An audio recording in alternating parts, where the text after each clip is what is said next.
Hello, and welcome to Innovation Bootcamp. Your best investor is a customer. I'm Laura Crossan, the marketing coordinator for Vault's Innovation Group, and I'm thrilled to be your moderator for this highly anticipated event. On behalf of the entire Vault team, I want to express our genuine excitement that you've chosen to join us today. If you have any questions throughout the presentation, feel free to drop them in the chat and we will address them during a 10-minute Q&A session at the end of the program. At this time, I would like to introduce our esteemed presenters, Graham McFarland and James Alt. Together, Graham and James will guide us through an enlightening session, sharing practical insights and real-world experiences related to building traction and gaining momentum for your startup or small business. So without further ado, let's dive right in. Graham, I'm going to hand it over to you. Thanks, Laura, for the introduction. Hello, I'm Graham McFarland, the COO and CFO of Vault Innovation. I am a serial entrepreneur who has experienced both the joys of business success along with a few heartbreaks of some failures. So I've definitely got some scar tissue. I'm hoping to share some of what I've learned when it comes to building traction early in a business. Joining me today is James Alt, a product manager here at Vault. James, tell us a little bit about yourself. Thanks, Graham. So as mentioned, I'm a product manager that really enjoys working at early stage businesses and building out their products. And I've been the first product hire at 2 previous startups, and am now in my role here at Vault. I get to work with startups that are really fresh out of the gate. So having experience with products and companies that are still trying to figure it out and gain momentum is something that I've been a part of. And I hope to shed some light on that here today. Great, thanks, James. Today's agenda is designed to quickly hit top reasons why traction is so important and provide a step-by-step plan you can follow to get started or adjust what you might already be doing. First, we'll introduce you to Vault and what we do here every day. Next, we'll talk about what exactly does traction mean and why is it so important to your business success. We'll also discuss what preparations are needed before you get in front of potential customers, and that will lead us through a step-by-step plan to get you started. We'll end with the session with your chance to ask questions and discuss specific details regarding your situation. First of all, Vault Innovation Group creates custom software solutions, digital experiences, and growth solutions for tech-enabled businesses, entrepreneurs, and visionaries. As our name indicates, we work with clients to help create an innovative solution by working closely with our clients from idea to launch. We have been doing so for over 10 years, and our entire team is located in the US. We've won many accolades within the industry and with our clients. Whether you need a product launched or just help with your pitch deck, Vault is a partner you can trust. No project is too big or too small, and you can visit vaultinnovation.com to learn more. So what is traction? That is a great question, and one that has more than one simple answer. Simply put, traction is gaining early customers for your business. This can come in the form of actual sales of your MVP or first iteration of your product or service, helping to generate cash to help power that business. But traction can also be measured in time, energy, and effort shown by a potential customer who may only want to try out your product or service in the beginning. This type of traction is just as important as a paying customer and shows that you have convinced someone that either their money, time, or both is worth spending to help validate your solution. A pilot test of your product at a company is a great example of investing time rather than money to gain valuable insight. So why is it so important for your startup to gain traction early? Simply because it validates the very core principle on which your business is founded. Third-party acceptance that you are solving a real-world problem that is worth solving. It provides you with a real-time feedback loop that will allow you to quickly iterate and improve your product or service. These early customers will be references for your next 1,000 customers and provide valuable testimonials and referrals to your business. It can also help fund early stages of your business and provide much needed cash to get to a full launch. But my favorite is it allows you to control the narrative with investors and show proof that you have something of value, enough for a stranger to spend money and time to help you validate. Let's dive a bit deeper on the value to an investor. By gaining real traction, you've created a fact that others see value and no investor can argue otherwise. They may still have questions about your business model, but you have already reduced the risk by gaining traction on your own. You've demonstrated that you don't need them to execute, but accelerate the momentum that you've already started. These are some of the freshest words any investor can ever hear. To be an entrepreneur is also being a salesperson. You're constantly selling, whether it's your idea, the problem you're trying to solve, why others should join you, and most importantly, the value of your product or service to a potential customer. Traction shows that you and your team are capable of selling and convincing others to take the risk of using a new product or service. As mentioned earlier, investors want to accelerate business growth, not create it. Show them that you know how to execute before asking for money. Early sales acts as a baseline to help validate your business model, thus reducing the risk for investors. Since traction is all about selling, let's start with cornerstone, trust. It's all about relationships. Customers need to know you to like you. In business, have you ever liked someone you didn't know? Of course not.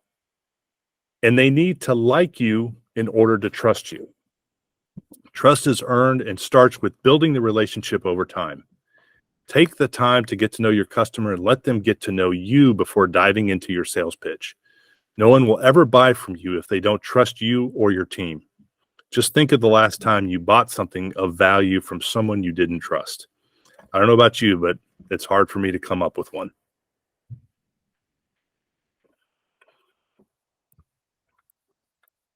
In order to get started to gain traction, you must be prepared and have all of your ducks in a row. Don't waste your time, or more importantly, your potential customers' time if you're not prepared and ready to go. Getting started means making sure you have spent the necessary time identifying the problem your customer is having and your solution to that problem. Identifying who the target audience is and really understanding their pain points. Make sure you can clearly define your value proposition that sets you apart from the competition, and have your minimal viable product, MVP, ready to go, tested by you so you know exactly what it can and cannot do for the customer. After these are done and checked off, you need to prepare yourself to sell, learn, iterate, and optimize based on the feedback. Be sure to leave your ego behind, because you need to be ready to hear both the good, the bad, and the ugly. Every product or service has a life cycle. Jeffrey Moore, in his book, Crossing the Chasm, lays out what a typical tech adoption life cycle looks like and broke it down into its 5 segments. The first are the early adopters. Next up are the innovators. Then comes the early majority, then the late majority, followed by the laggards. Your first potential customers are the innovators, and they typically make up around 2.5% of the total. Innovators are the first ones to adopt any new technology and who appreciate technology for its own sake. Innovators are the first to realize the potential in a new product or service. Your next segment to focus on are the early adopters. They are also known as visionaries, and they make up approximately the next 13.5% of the marketplace.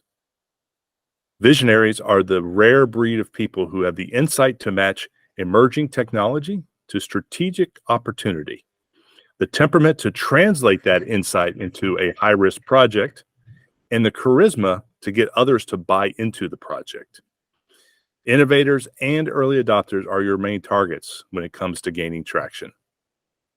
I'll now turn it over to James, who will walk us through a step-by-step plan to help you get started gaining traction right away.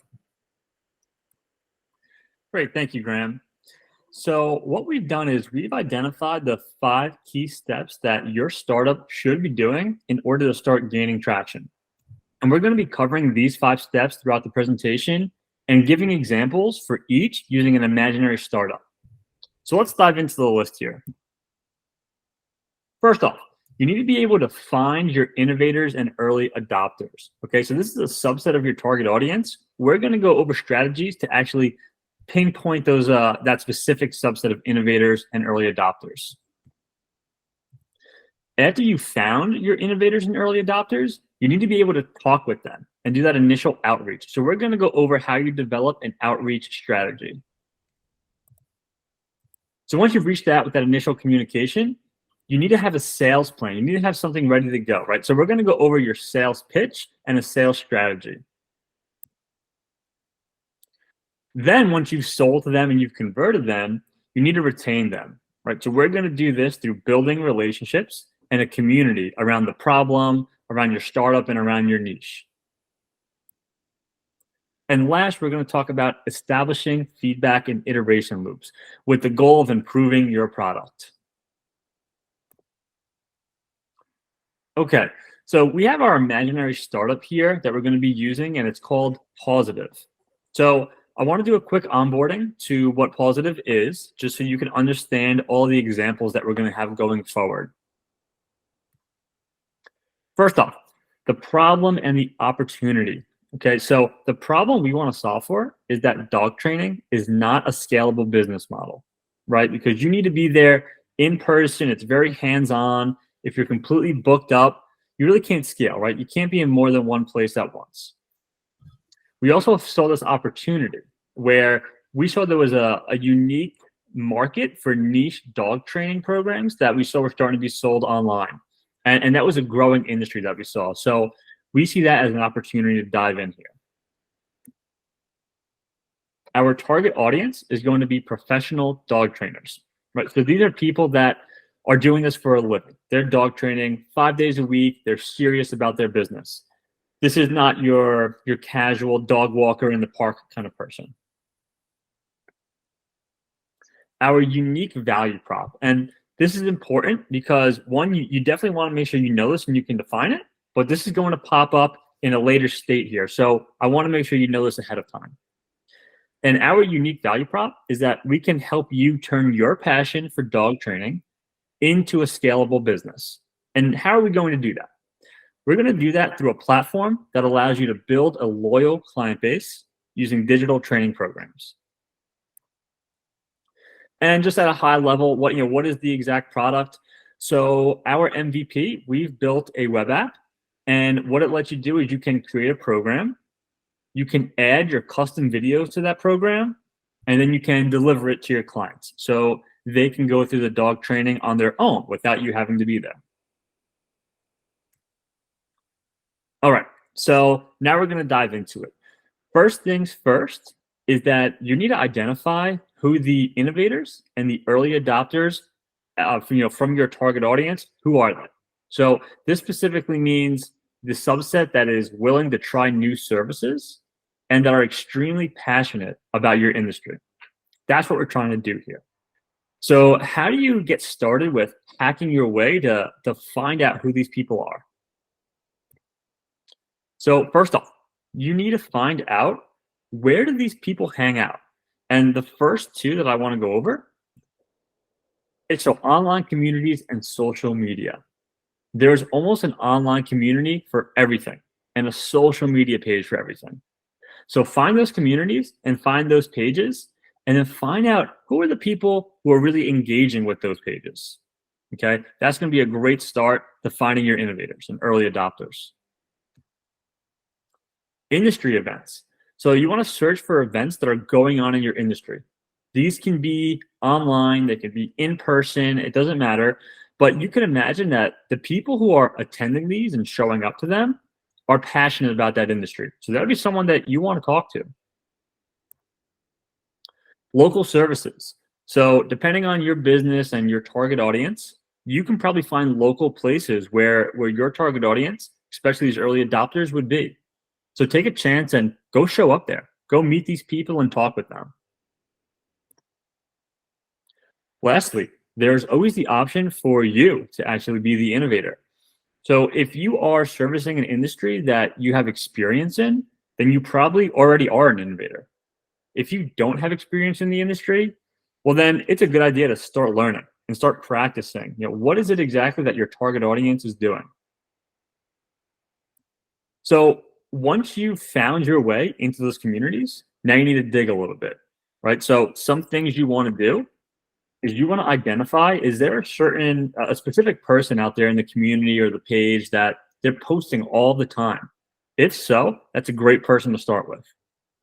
Also, if you find big social media pages or big blogs out there, find the people who are following that page or that blog. Those are probably people that you can take a shot on and talk with them too.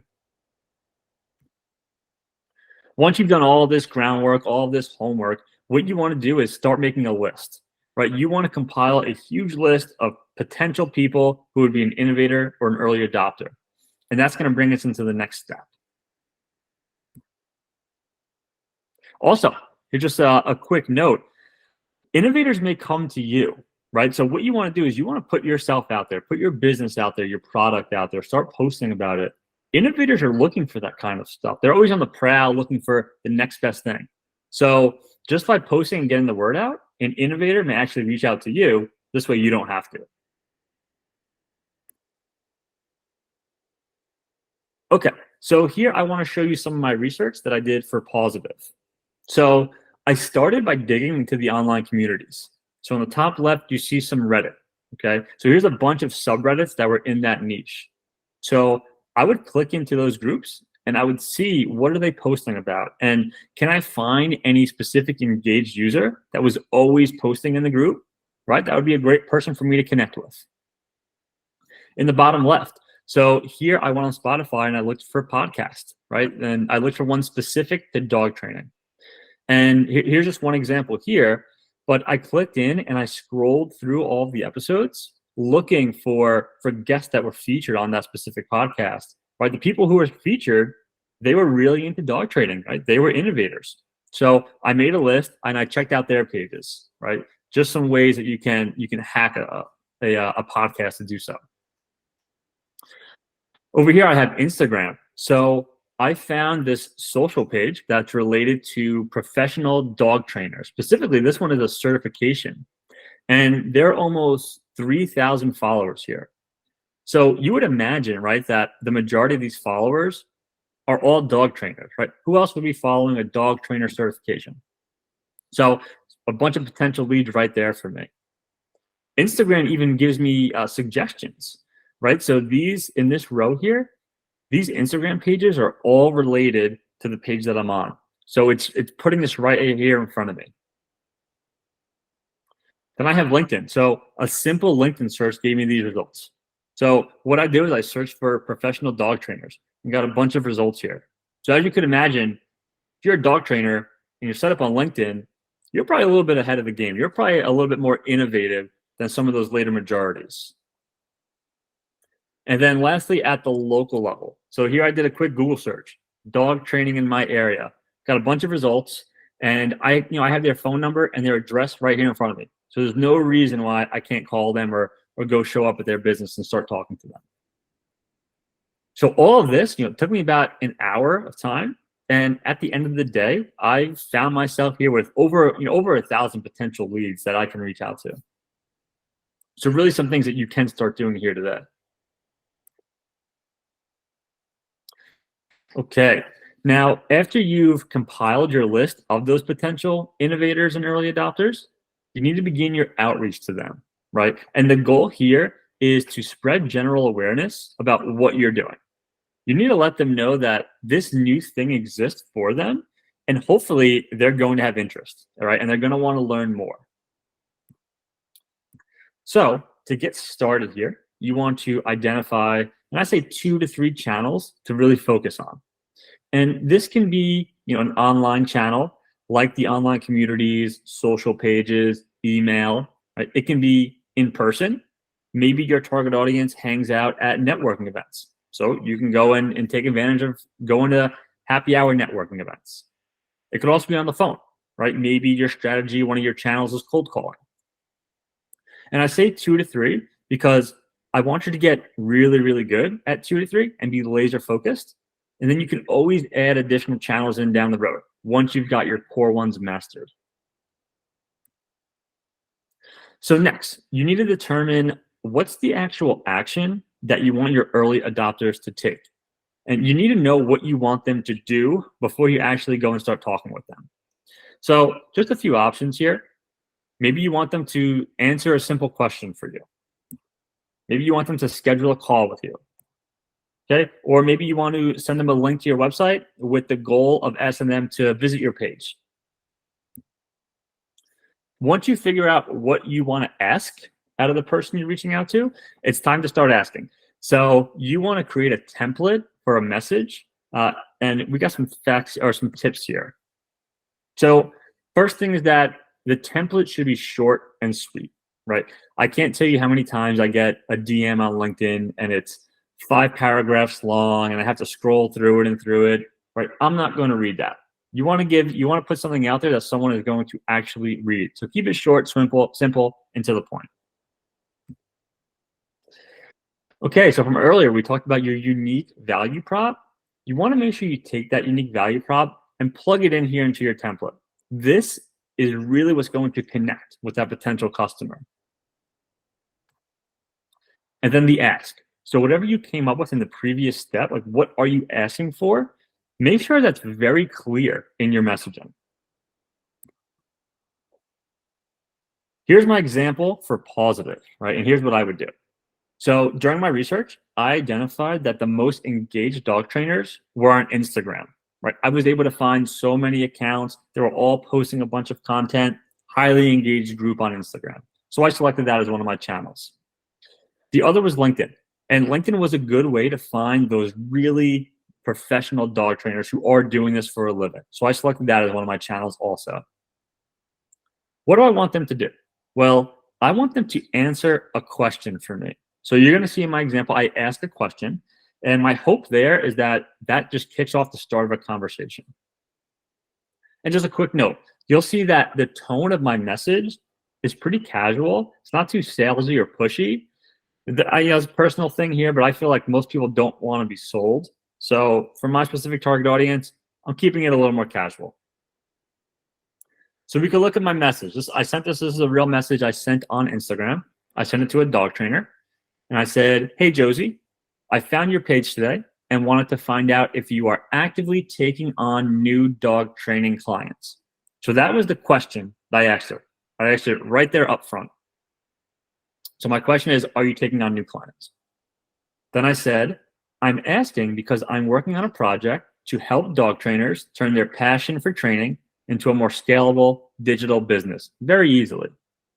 That right there is my unique value prop. So I plugged it in right there into the message. And then I wrap it up and I say, looking to learn a bit more from you if I could. Thanks. So what you're going to do from here, I sent it to one person in this example, but you're going to want to repeat this over and over and over again to that list that you made in the first step, right? So that list that you compiled, you have to send this DM, this message, this cold call over and over and over again. The more people you reach, the more people you're going to get in the door.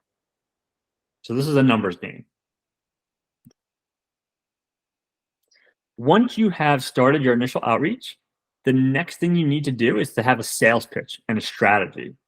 And we're going to go over some tactics for what you can do during the sales process in order to start generating some early revenue.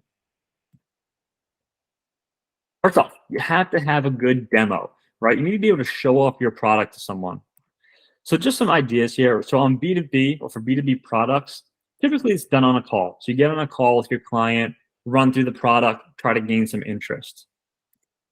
For B2C, you can still do it on a call, but some other strategies out there too is, creating content around your product or demo videos around your product and having them out there online on your pages and so on. So just some stuff you can experiment with. Offering a free trial, right? You're early, so you just really want to get people in the door, hands on the product. Offering a free trial is a great way to do so. Following up. So sales is all about the follow-up game. You want to stay at the top of someone's mind. So you need to be personally reaching out to your target audience over and over again and putting them into drip campaigns, right? Slowly sending them emails that are giving them value to stay top of their mind. Converting free trials. So the main thing I want to point out here is make sure it's easy. Make sure it's easy to pay and sign up once you finish that free trial.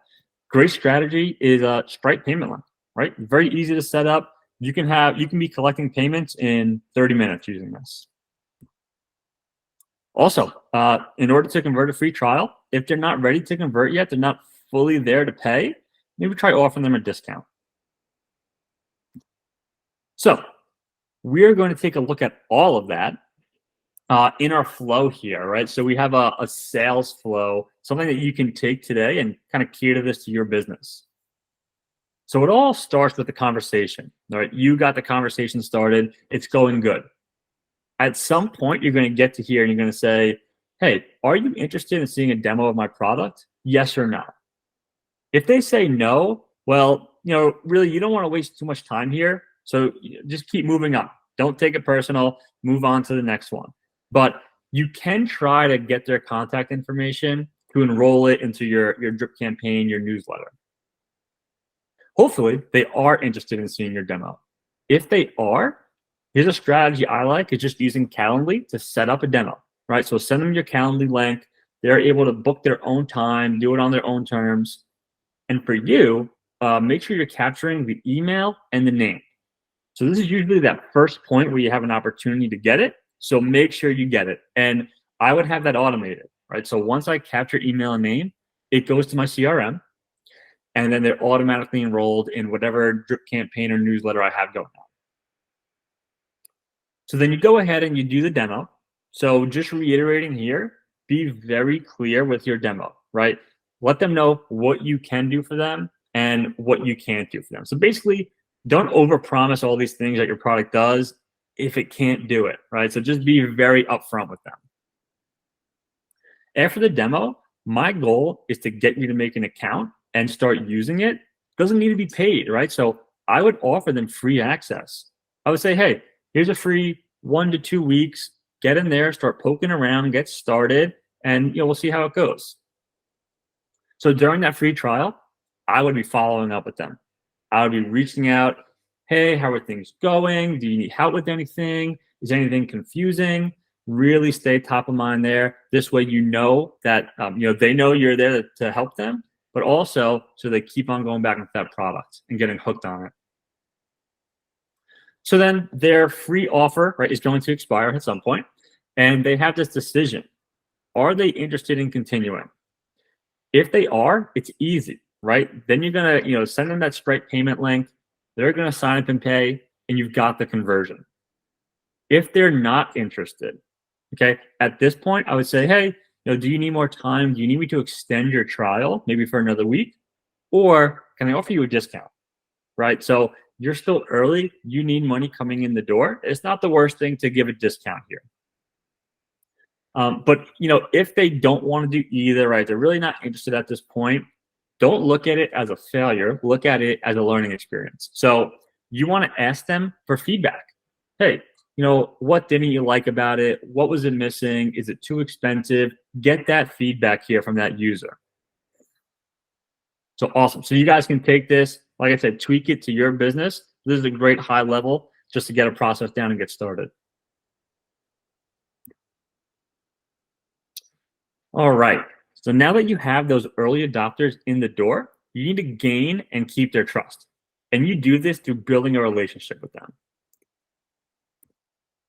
Now, the first thing you need to be doing is providing excellent customer service. This means white glove customer service. Exceed their expectations and personalize it to them. For a quick example, don't refer somebody to a training guide or a knowledge base, right? Instead, get on the phone with them and walk them through exactly what they need. You're early enough where you can be doing this. Next up, bring early adopters together and be sure to provide value to them. And we want to do this so that our users can share ideas with each other. They can network. They can learn from each other. Some strategies you can do is putting together a user group, hosting online events, right? We're doing that right now. We're hosting an online event for people in our audience, and we're providing value. Meetups. So if you have a local group of people, you can get them together in a meetup. I really like a really good example is Yelp. Yelp has the Yelp Elite, the people with the little badge next to their name. And once a year, they throw a local event for the Yelp Elite where they can get together and talk about the local restaurants and food and all that. And the Yelp Elite love it. Also, you want to make sure you're building a community. It's so important to companies nowadays to have a community, an online community where people can go and get advice and just have a conversation. Lastly, you want to give your early adopters access to new features, right? They get it first before anyone else can get their hands on it. It's an important note here that getting it in front of them makes them feel important, right? They are important because they're your customers, and we know that. But giving them early access makes them feel even more important. And another thing this does is this gets feedback from them, right? So before you launch it out to the rest of the world, you can have them poke around, take a look, and give you some real honest feedback. Quick note here, by doing all of these things and growing these relationships with your users, this is what's going to lead to more referrals, more reviews, testimonials, etc. Because these people who trust you, they're really seeing the value in you, so they will refer you. And just a quick quote here, and we wanted to share with you guys. So your first 10 customers lead to the next 1,000, right? So really, to reiterate, treat those first few customers like gold, because this is what's going to help you scale to more customers. For Pawsitive, being that we're an online platform and we're bringing on dog trainers that are all over the country, we're going to be starting a private Facebook group. And keep in mind, there's other ways to do this, like you can do it Discord, or there's even other paid platforms that are specific to community building that are out there. But Facebook groups are free, and most people have a Facebook. Most people know how to use Facebook, so there's really no learning curve here. That's why I still like a Facebook group model for building a community, especially when you're early and just getting started. But once you have that community up and running, you'll want to be sure to post frequently to keep the conversation going. Otherwise, it's going to get stale. So be sure that you or someone else on your team, like a community lead, is actually showing off their face, right? And make sure people know who they are. You're still early, so I think it's important that they know James at Pawsitive, right? Instead of seeing someone comment to them that's just a Pawsitive looking robot, right? So make sure they know your face. You're also going to use this community to announce new feature releases to the group, right? So you can announce the feature, post a quick demo video, show them how it works, right? That's when they're going to get their early access. Most importantly, ask for feedback in this group. A lot of times you'll even see that there's side conversations going on amongst other people in the community, and make sure you're poking in and checking out the comments there. There's already conversations going on, and you can probably get some feedback out of that. So now here we're getting into the last step, which is establishing feedback loops. This is where you're leveraging those early adopters and what they have to say to improve the product that you have. So I've got it bolded, underlining here. We're using real feedback. It's not just you coming up with ideas here. All right, so the first thing that you need to make sure that you're doing is you're talking to your early adopters, right? Ask them for a 30-minute interview.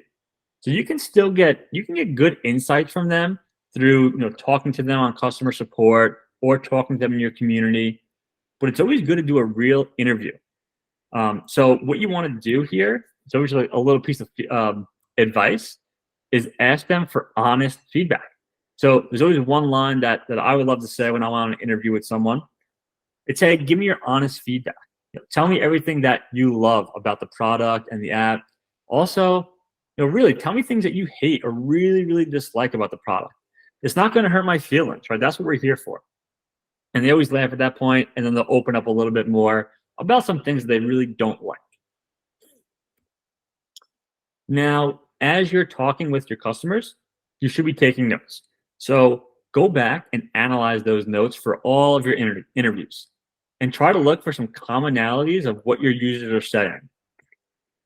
So if someone is, if one person has one idea or one piece of feedback, hear it out for sure, but it may not be that big. If you have 10 people that are asking for something, then that's a different story, right? So based off of those notes, you should identify what are the buckets or concepts that a lot of people are asking for. And that'll help you identify some potential enhancements. Once you know those things that you want to solve for, well, then it's up to you to think about, hey, what is the solution for those? Ultimately, once you have those new ideas, those solutions, you really have you have a roadmap there, right? You have a bunch of items that you want to move on, but you need to prioritize those. So we have a really simple way here that we like to do. It's measuring the impact of a new feature. Hey, how much impact is it going to have for my user versus how much effort is it going to take? So how long is it going to take for me to launch that new feature? And we're going to go over an example of this in the next slide, so just stay tuned here. So once you have that roadmap, you have it prioritized, the next thing you need to do is build. Right, so you're going to start building these new features, launching them out there to your users. But just know, it doesn't end there. This becomes a loop. That's why it's called a feedback loop. So once you start building and launching some new things, step 5 is do it all over again. You need to go back to the top and start talking to your customers again and getting more feedback, new feedback, because that's going to impact the roadmap again. All right, so here we're going to give a high-level example of us going through this cycle with Pawsitive. So let's just say that, we have our first 100 customers. It's been 3 to 4 months of them using it now. So we're ready to start getting some feedback here.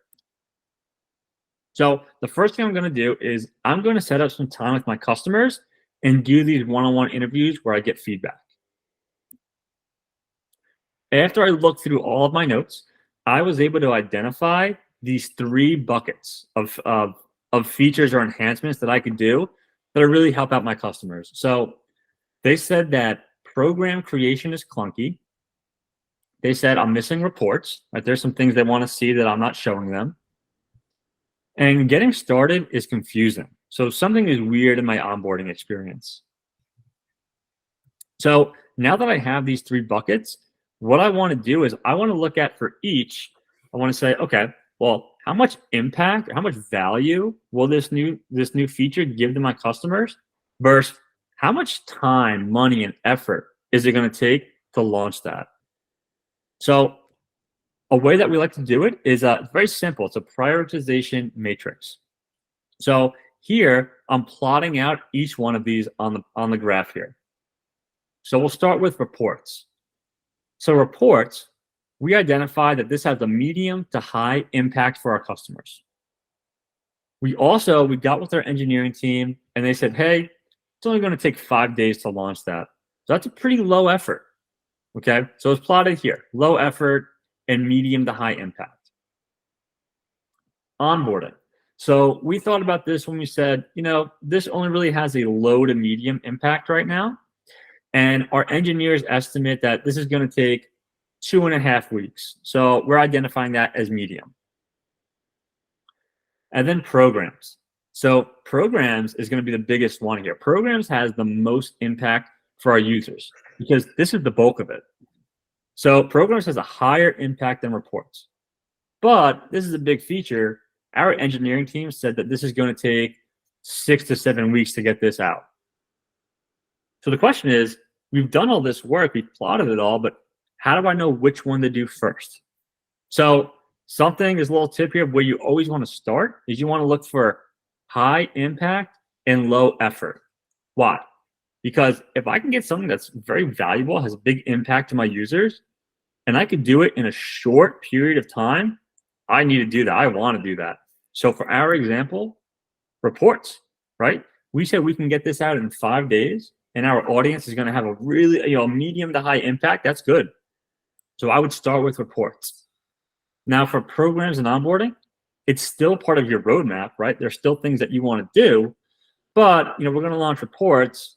You want to make sure that you're starting to talk to your customers again. because something new may pop up that may be more valuable than programs, right? Or maybe it's quicker to do than programs. So that's why you get into your feedback loop. All right, so that was the last one here. Now I'm going to hand it over to Graham for a recap of what we've covered today. Great. Thanks, James. That was terrific. So today we learned how gaining traction is the ultimate validation for your business and how it helps build the momentum you need to succeed. Next, we discussed how traction makes you more marketable and less risky to other potential customers as well as investors. Then we dug deeper into how to focus and track down those innovators and early adopters that are your prime targets for building early traction. So don't waste your time selling a snow shovel to someone who lives in Phoenix. And finally, we discussed how to build upon your early traction by engaging, learning, and continuing to iterate with your customers. And remember, your first 10 customers will help you sell the next 1,000. And if you get traction right, you may even get to the point where you don't even need an investor. So that's the goal here, is focus on the customer. With that, I'll turn it back over to Laura, who will move on to our Q&A. Thank you so much, Graham and James. Wow, we've covered a wealth of valuable information and insights on the topic of building early stage traction in your business or startup. At this time, we would like to move into the Q&A portion of the presentation. We received a few questions in the chat during the presentation, and we're going to address those now. So the first question, and Graham, I think that you would be perfect to answer this one. How much traction do you need before approaching investors? Great. Thanks, Laura. That's a great question, and certainly one that we get a lot. And unfortunately, there is no perfect or right answer to that. It really just depends on what your business is. If you're an enterprise sort of level, if you're selling to enterprises and that's the product that you're doing, you can have one pilot test with a very large company, and that may be all you need in order to gain that sort of early traction, be able to show that you've done what you needed to do. If you're selling to individuals or small businesses, that may be 10, it may be 50, it may be 100. So it just really depends. But the most important piece of this is not everybody's going to love your product, fall in love with your product, just automatically sign up and pay you money. It's going to be a process, and you want to get that process started. As James sort of went through that, you want to make sure you're starting to build sort of levels of that traction. So maybe the first iteration you go through, you get 2 or 3, and then the next you get 5 or 6. You just want to build layers of that traction over time. So it doesn't ever go back down to 0. That's really what investors are sort of looking for, and are going to ask you a lot in terms of, what have you learned? How have you learned it? What sort of revenues are you generating from this? So, it takes a little bit of time. That could be 1 or it could be 100 customers. It could take you 1 month. It could take you 6 months. It just depends. So, unfortunately, I can't give you a perfect answer, but hopefully that helps. Yeah, that definitely does help, Graham. And just to build on that for a second, and maybe we'll go to James for this one. When we're talking about traction, what type of metrics should we be using to kind of gauge where we are in the traction process? Sure. Yeah, no, good question. So kind of relaying it back to this presentation. So we talked about getting that group of people that you can outreach to, right? So I would take that group. Out of them, you want to start building a funnel based on how many people you reached out to versus how many you got to convert, right? And I would track it each step of the way. So I reached out to this large group of people. Out of them, I was able to land, this many demos. Out of the demos, I was able to land this many free trials. Out of my free trials, I was able to convert this many, right? And that's going to show you your funnel. Is a great metric for top of house to kind of that conversion. And what this will help you do is this will help you try to understand, in order to have a certain number of conversions, I need to reach out to this certain number of people. So it's kind of setting that baseline for you. Now, after you've got people in the door, right, and they're real users of your product, now it's different metrics, right? We want to measure what they're doing in the app, So two good ones that you always want to know. Investors will always ask about these kind of metrics. They're really good KPIs. One is your active users, right? So whether it's your daily active users or weekly active users, depending on your product, you need to know just about how many people are coming into your app and using it and really getting value out of it. So that's a big one. Another would be retention, right? An investor is going to want to see that someone is coming to your app and they're coming back month after month after month after month, and you're retaining them using the app, right? So you want to have good retention.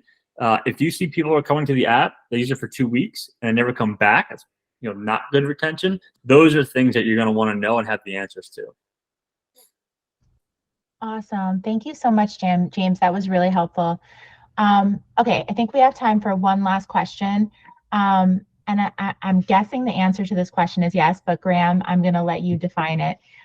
So if I'm going to investors, should I include a slide in my pitch deck that's related to traction? Yep, you're right on the money. Absolutely. I would say without the traction slide, I wouldn't even be going to investors. So that's how important it is.